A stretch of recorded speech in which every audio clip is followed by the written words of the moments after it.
স্বাগত জানাচ্ছি BD live 24 নিউজে। আপনাদের সাথে আছি আমি মিলিয়া খান। উনি বোধ করলেন যেটা আমাদের প্রয়োজন, যেখানে রাজনৈতিক প্রক্রিয়া ছাড়া প্রকৃত যে সুশাসন উন্নয়ন এটা মানুষকে দেওয়া যাবে না। এখানে যখন রাজনৈতিক দলগুলোর সঙ্গে কথা বলা শুরু করলেন, তিনি প্রথম কথা বলেছিলেন আওয়ামী লীগের সঙ্গে।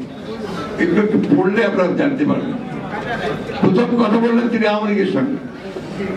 আওয়ামী লীগ তার সঙ্গে কথা বলার পরে তাকে এমন ভাবে কথা বললো যে তিনি বুঝলেন যে এরা তার সঙ্গে থাকবেন।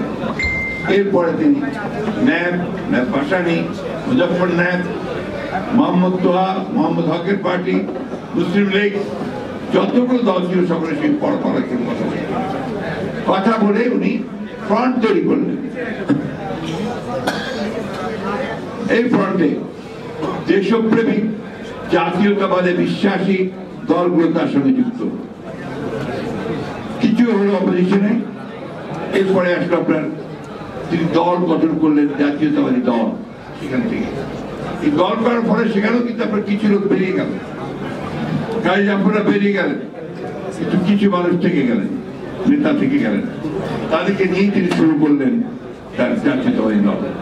তো আপনারা নিশ্চয়ই দেখতেন জাতীয়তাবাদী দলের যে গঠনতন্ত্র, তার যে ঘোষণাপত্র অতি উচ্চমানের। কারণ দেশের সর্বশ্রেষ্ঠ রাজনীতিবিদদের দিয়ে তিনি সেটা তৈরি করেছেন।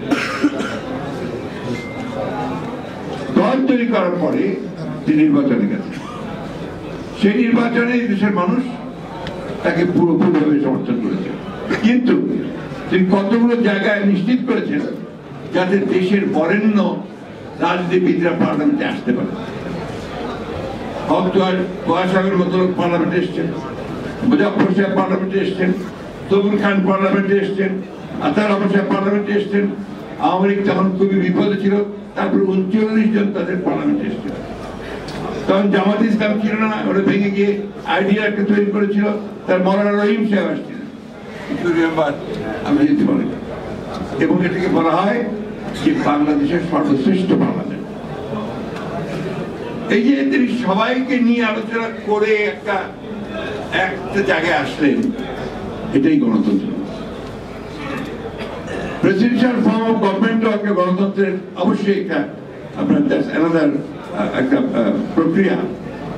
তখন সেটা উনি করেছিলেন, ওই সময় ওটাই ছিল প্রয়োজন, সে ব্যতীত করেছেন। তো আপনারা দেখেছেন, আমি সেই বিষয়ে যাবো না। অল্প সময়ের মধ্যে তিনি সেই সমস্ত বাংলাদেশের সমস্ত পুরনো জিনিসগুলো বা চিন্তা ভাবনা বাদ দিয়ে নতুন করে শুরু করলেন। মাইলের পর মাইল পথে হেঁটেছেন, উন্নয়নের গান গেয়েছেন, উন্নয়ন করেছেন, কৃষকদের মধ্যে গিয়েছেন, কৃষিকে বিপ্লব করার চেষ্টা করেছেন। যেখানে আওয়ামী লীগের সময় দুর্ভিক্ষ হয়েছে, লক্ষ মানুষ না খেতে মরে গিয়েছে, তার 3 বছর পরেই তিনি খাদ্যে উদ্বৃত্ত হলেন। ডাবল শিফটে কাজ শুরু হলো। আজকে যে গার্মেন্টস এত চমক, সেটা সূচনা করলেন কিন্তু এই শহীদ প্রেসিডেন্ট জিয়াউর রহমান। রেমিটেন্স সূচনা করলেন শহীদ প্রেসিডেন্ট জিয়াউর রহমান। উচ্চ ফলনশীল ধান, যেটা নিয়ে আমরা এখনো বেঁচে আছি, এর শুরুটা করলেন প্রেসিডেন্ট জিয়াউর রহমান। নারীদের ক্ষমতা, নারীদের চাকরিতে নিয়ে আসা শুরু করলেন প্রেসিডেন্ট জিয়াউর রহমান। এই মানুষটিকে আমরা কিভাবে অবজ্ঞা করি? তিনি পৃথিবীর মধ্যে বাংলাদেশকে আগে বলা হতো যেটাকে বটমলেস বাস্কেট, তলাবিহীন ঝুড়ি। তিনি তার চৌকস মেধা, বুদ্ধি, যোগ্যতা দিয়ে তিনি পৃথিবীর নেতাদের সামনে প্রমাণ করলেন যে বাংলাদেশ একটা ইমার্জিং একটা নেশন। এবং তিনি তার নেতৃত্বকে এমন জায়গায় নিয়ে গেলেন যে তাকে তখন মধ্যস্থতা করার জন্য বিভিন্ন কনফ্লিক্টের তাকে দায়িত্ব দেওয়া হবে। ইরান ইরাক যুদ্ধের মধ্যস্থতাকারীদের মধ্যে তাকে দেওয়া হয়েছিল। এভাবে বিভিন্ন জায়গায় তিনি বাংলাদেশের ভাবমূর্তিকে ওপরে তুলে ধরলেন। কেন সম্ভব হয়েছিল? তিনি বিশ্বাস করলেন যে গণতন্ত্রের একমাত্র রাস্তা, যে রাস্তায় আমি আমার দেশের মানুষের পরিবর্তন আনতে পারি। কাজটি তিনি করতে পেরেছিলেন। প্রেসিডেন্সিয়াল ফর্ম, পার্লামেন্টারি ফর্ম, এটা আমি পরে আসছি। তখন presidential form of the necessity, ওটাই তিনি করেছেন। জানেন যে দেশকে যারা এখনো ধ্বংস করার চেষ্টা করছে, তখন এরকম আরেক দল তাকে হত্যা করল। আমরা ভাবলাম যে শেষ হয়ে গেল সব। বাংলাদেশের মানুষ সেদিন পুরোপুরি হতাশ হয়ে গিয়েছিল, কাঁদছিল। আপনি জানা যাবে সেটা দেখেছেন সেইভাবে।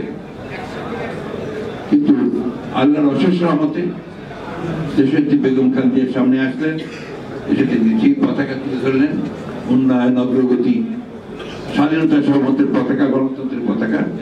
তিনি 9 বছর লড়াই করলেন, সংগ্রাম করলেন এবং স্বৈরাচারের সাথে সরালেন।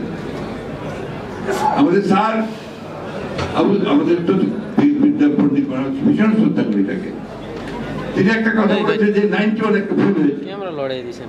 আমি মনে করি ভুল হয়নি, তখনকার প্রয়োজন ছিল সেটা। সেদিন যদি Begum Zia parliamentary form of government না যেতেন, এগ্রি না করতেন, তাহলে ওই এরশাদকে সরানো সম্ভব হতো না। এটা প্রমাণ আছে যে তখন তো 3টা জোট, 3 জোটের সাংবাদিকরা ভালো বলতে পারবেন। 3 জোটের রূপরেখার আগে 3 জোটের মিটিং চলছে এবং ফাইনাল হবে যে একসাথে আন্দোলনটা করা হবে কিনা। এর মধ্যে সবগুলো জোট থেকে আসলো একটা দাবি, অন্যান্য জোটগুলো থেকে, পার্লামেন্টারি ফর্ম অফ গভর্নমেন্ট। তাকে মিটিং চাওয়া বলতে একটা মিটিংয়ে ছিলেন, সেখানে তার কাছে কাগজে লিখে পাঠানো হলো এই দুটো। তিনি লাল কলম দিয়ে গোল দাগ দিয়ে দিলেন পার্লামেন্টারি ফর্ম অফ গভর্নমেন্ট। কারণ তখনকার এটাই ছিল দাবি রাজনীতিবিদ। সে এগ্রিড, ওই এগ্রি করেই তিনি স্বৈরাচারকে সরাতে পারলেন। এটাকেই বলে আমরা রিয়ালিস্টিক পলিটিক্স, প্র্যাগমেটিক পলিটিক্স।